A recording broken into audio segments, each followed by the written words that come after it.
Rainbow Days manga highlights carefree days of youthful romantic blunders. Natsuki, Tomoya, Keiichi, and Tsuyoshi may be very different from one another, but there's one thing these friends have in common. They were in the halcyon days of youth, and they plan to make the most of it, when hanging out together and getting over the recent stress of exams. The main way they pass the time is, naturally, in the ever-tangled pursuit of romance. Sometimes it goes well, sometimes it's a little awkward, but it's always entertainment in Minami Mizuno's Rainbow Days manga. When we first met Natsuki, Tomoya, and Keiichi, Tsuyoshi is off somewhere else sweating his Comic Cat deadline. They're all in relationships. Actually, Tomoya is juggling 5 and Keiichi is a little too open about his sadomasochistic recreational activities with his current partner. Meanwhile, Natsuki is trying to figure out how to best please his very first girlfriend, though we soon find out she isn't all she's cracked up to be. Before we know it, and for entirely separate reasons, our leads are single again, and that's when the fun really begins.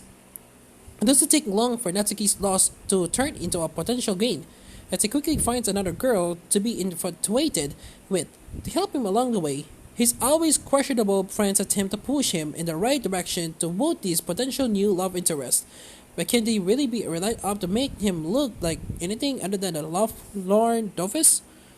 The answer to that question isn't cut and dry, because Rainbow Days holds pretty true to the way many high school boys play off one another. There's an unpredictable nature surrounding the interactions between our various elites, and they do anything to crack one another up. Other than the expense of Natsuki, none of it is truly cold-hearted or malicious. They are just kids having fun when they still have time to enjoy it all.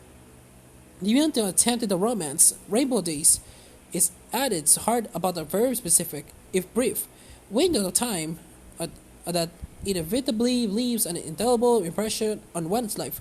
Mizuno's artwork is suitably approachable in that regard, immediately bringing readers into the front group with attractive designs and warm layouts. Volume 1 gets sweeter as it goes along, and we see more of Natsuki's budding relationship and the memorable moments that pop up along the way. There are also a bunch of charming author notes from Mizuno drawn out, and the first volume closes with a brief and fun side story. But if you're looking for a series of cool stuff next to over the holidays, Rainbow Days is off to a good start. The series inspired a TV anime adaptation production read and director Tomohiko Okubo, so if you're familiar with that, you'll also find a nice opportunity here to see where it all began.